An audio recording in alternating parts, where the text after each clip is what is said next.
Hello all and welcome back to my channel. My name is Katie and today I will be showing you my top 10 books of 2021. I've never made a top 10 list before. It sort of feels like I'm betraying the other books I read. So I will also have some honorable mentions in the description box below. Before we get started, please make sure to like and subscribe. Here we go. Okay, so I'm just going to present these favorites in the order that I read them in this year. There is no way I was going to even attempt a ranked list. So the first favorite I wanted to talk about with you is the Wallflowers series by Lyssa Kleypas. I read the Wallflowers, these four. I also read the prequel, again, The Magic, which I loved so much, and the whole Hathaway series, which is a prequel series. These are, in my opinion, some of the best Regency romance that is out here. Here's the first one. And these center the Wallflowers, which is a group of 4 girls who, for various reasons, their background, whether or not they have any money, some of them are American, so that makes it weird, they're having trouble finding husbands in what is known as the marriage mart. So they decide to team up and help each other, and in the process become beautiful friends. I love every single character in this series. The romance is just top notch. They're not repetitive. They don't get boring. They are so entertaining. If you like historical romance, or maybe even if you are just curious about it, maybe you watched Bridgerton and loved it, obviously, give these a try. In my opinion, they are much better than Bridgerton, which I also like. Anyway, Wallflowers, first favorite of 2021. So next up, I want to talk about The Invisible Life of Addie LaRue by V.E. Schwab. Y'all, this book, it's just equal parts romantic and heartbreaking and life-affirming, and I was writing the script for this segment and I just want to read it again now. So this follows Addie, who begins her life in 18th century France, and she sort of makes a Faustian bargain deal with the devil sort of situation and ends up cursed to live forever but have no one ever remember her. So this follows her entire journey up to the present, where she walks into a bookstore and she meets a young man who then later remembers her name. Oh my gosh. So this book bounces back and forth through time between the various centuries and countries that she's been a part of, and it's all about what it means to be remembered, what is your legacy sort of situation. It was beautiful. I sobbed my eyes out at the end of it, but it was like a perfect ending. I love this book. It's like my go-to, borrow a book from me. It should be this one. Love it. Okay, my next favorite of 2021 is The Flatshare by Beth O'Leary. I listened to this one on Audible and it was great. I'm sure it would be just as good in physical form. So this follows Tiffy, a young woman who needs a new flat, takes place in England, and quickly. So she finds this ad from a young man named Leon who works nights and he's looking for some extra cash. So she ends up sleeping in his bed during the night and working during the day, and he sleeps there during the day. It was a very, fairly straightforward romance premise, but then this book ended up being so much more than just a run-of-the-mill romance. So Tiffy, the main young woman character, is just out of an abusive, gaslighting relationship, and I just felt like Beth O'Leary did such a beautiful job with the friend characters who are trying to help her realize what an abusive mess she was in, with Leon being understanding and the struggles of them trying to start a new relationship, but also with Tiffy learning her own self-worth and learning to love herself. It was just as much about that as it was about the romance. And then the romance was also just really excellent. Loved it, loved everything about it. Was probably my favorite contemporary romance that I read in 2021. And I read a lot of romance this year. My next favorite I wanted to talk about from this year was the Poppy War trilogy by R.F. Kuang. I read this whole trilogy this year. I didn't quite binge it, but I did read all 3 in 2021, and I loved this series. I listened to them on Audible, but then the author did a giveaway on Twitter and I won one, which was really cool. So this is the 3rd book, The Burning God. So this is a Chinese history inspired fantasy trilogy. The first book in this trilogy, The Poppy War, follows Rin, who at the start of the novel has applied for a place in an elite military academy so she can avoid the arranged marriage that her foster mother has set up for her. So she goes to this military academy and doesn't fit in because she's from a very country province and very small town, but she discovers that she has some innate magical shamanic abilities, and spends the rest of the series like honing those abilities and using them to fight for her country. Rin is such an excellent main character. She's very relatable. She makes mistakes. She sort of toes the line between hero and anti-hero at points, which I love. I love a good anti-hero. I love the morally gray. And the second and third books just ramped up the series even more. You got introduced to other countries in the world, and the politics between the three main countries was just excellent, just top notch. There is a lot of violence in these books, including sexual violence, so just be aware going in. They're very graphic, but the battle scenes are so well written, and then the ending of the trilogy was just perfect. It was everything I wanted. I didn't read much fantasy this year, but this was definitely a favorite of the year. Next up, I want to talk about Somebody's Daughter by Ashley C. Ford, which I also listened to on Audible, and it is read by the author, so I would highly recommend the audiobook. So Ashley is a Fort Wayne native who later went to Ball State, so I was very interested in this Indiana connection.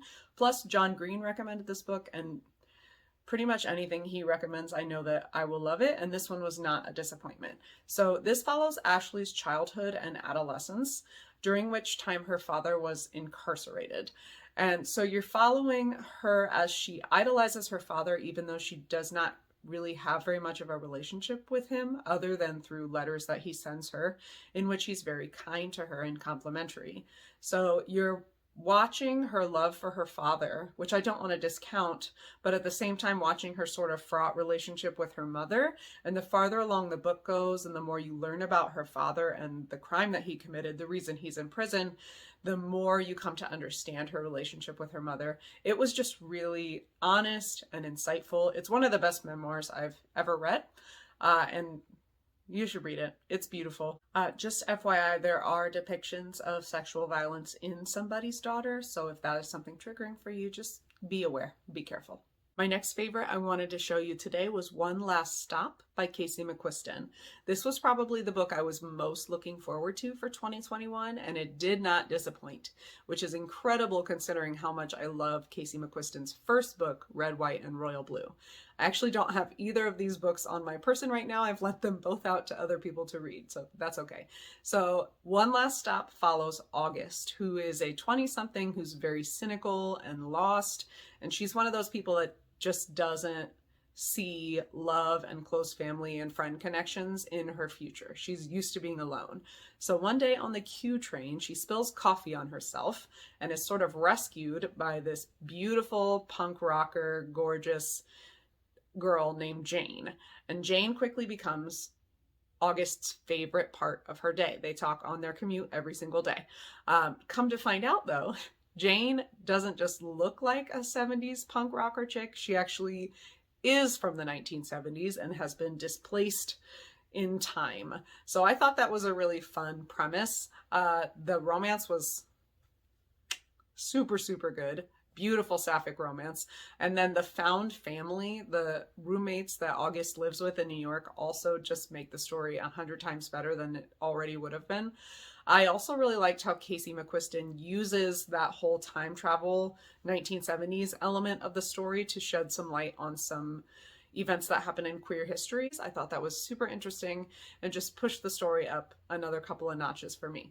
Wonderful book. You should read it. Next, I finally read Legendborn by Tracy Deonn, and I honestly was afraid to pick this book up because it had just gotten so much hype all over BookTube. And I was like, what if I read this book that everybody loves and I hate it?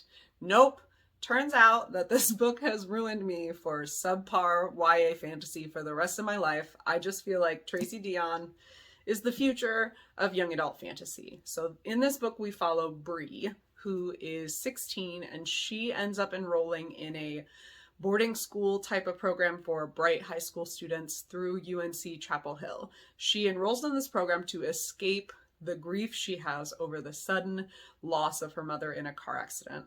And on the first night she is at UNC, she witnesses a magical attack, like a demonic attack, and she's thrust into this world of a very powerful, very white secret society called the Legendborn.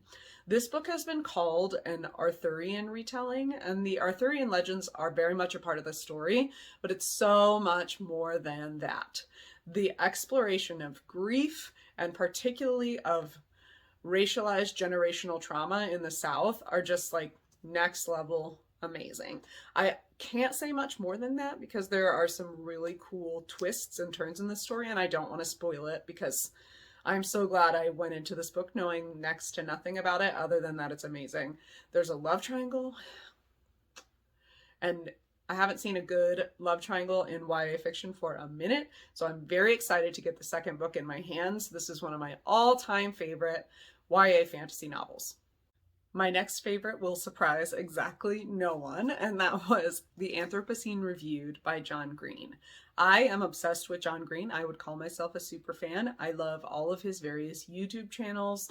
I love his fiction, and this was his first work of nonfiction. So the Anthropocene is a term for the current geological age we're in, also known as the age of humans. And this book is based on John Green's podcast of the same name, where every week he reviews things like you would a film or a book, but they're things from the human age. So this book is short essays about different things, everything from Kentucky bluegrass to Googling strangers to wintry mix to different paintings. It was just everything I love about John Green. He's so insightful. He can be hilarious. He can break your heart. One of my favorite things about John Green's fiction writing is his discussions of mental health, and those were very much present in this book, but they were a lot more personal because this is nonfiction. His writing is just so beautiful, and we are so lucky in Indianapolis to have him, especially because he writes about Indianapolis with so much love and care, which I just really appreciate. Love this book. Would recommend this to absolutely anyone, but particularly Indiana humans. My final nonfiction favorite of 2021 was Empire of Pain, The Secret History of the Sackler Dynasty by Patrick Radden Keefe. My husband is a pharmacist, and we listened to this one together on Audible, and we were both just fascinated. This book tells the story of OxyContin and the opioid epidemic that we are in the midst of right now through the Sackler family, who are the family behind the invention of OxyContin. And learning about this family and how uber wealthy they are and the choices that they made to make the opioid epidemic happen, it added a whole extra level of icky and messed upness to what is already, the worst public health crisis of our lifetime. Patrick Radden Keefe was very respectful to the victims of the epidemic and was so thorough in his journalism. I'm sure they had to quadruple fact check every sentence in this book because I am 1000% sure that the Sacklers tried as hard as they could to keep this book from existing. And because of that, it's very important. Also, it's well written and necessary in our times. If you're interested in current events at all, or science or medicine, really just everyone should read this book. It's really important. All right, finally, my last favorite book of 2021 was Firekeeper's Daughter by Angeline Boulley. This book, again, I was a little scared of because it has a stunning cover and it got so much hype everywhere. And after being out only a couple of months, it was already on some people's best YA of all time lists. And I was like, really? Are you serious? But if I had to pick a top book of 2021, which I don't want to do, I love all the books that I've talked about today, this would be it. This book is incredible. Has completely changed the game for Own Voices YA. So this is about a girl named Dawness who for her entire life has been known as the child of a scandal. She is half white, half indigenous, and she lives in Sault Ste. Marie, which is just across the border from Canada in the UP in Michigan. And she witnesses a very shocking murder that puts her in the midst of a federal investigation into drug trafficking that has been happening in her community and in other indigenous communities in the Midwest. And she ends up going undercover to discover who is trying to hurt tribal communities by bringing meth into them and causing overdoses in young people. This book, oh my gosh. It's an action-packed thriller, first of all. There were lots of twists and turns and surprises and scary moments. The way that Boulley writes about the indigenous community that Donis is from is just with so much love and care. Like, this is exactly what an Own Voices novel is supposed to be. The language, the traditions, the family relationships, and especially the role that the tribal elders play in this novel. No spoilers. It's beautiful. It's incredible. It's so poetic and heartwarming. At the same time, though, Angeline Boulley does not at all shy away from the harsh realities that Indigenous young women in the United States and Canada have to deal with every day. Because of that, there are some very serious topics explored in here, including sexual violence, so just be aware of that. This book needs to be a miniseries as soon as possible with an Indigenous creative team, and it will be fantastic. Just read it, y'all. You won't regret it. Okay, and with that, those are my top 10 favorite books of 2021. Like I said, there will also be some honorable mentions in the description down below, as well as the names and authors of all the books I talked about today. Please let me know in the comments what some of your favorite books were this past year. And for now, that's all she read.